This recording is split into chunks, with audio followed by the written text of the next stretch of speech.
pagtapos kumain ng baby, bihig talaga yan sa stroller para ang mama makalaba, makahugas ng plato at makalinis ng bahay. Yan po si baby umupo sa stroller, guys. Wala pong balance ang katawan niya. Kaya sa mga nagsasabi po na bakit palaging karga-karga si baby, bakit hindi nilalagay? Dahil iyakin ang baby na yan. Hindi talaga siya, guys. Hindi po siya katulad ng normal na baby na marunong maglaro mag-isa. Si baby po talaga ay unang dapat mapansin.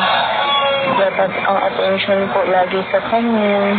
Kasi nga sa kanyang sitwasyon.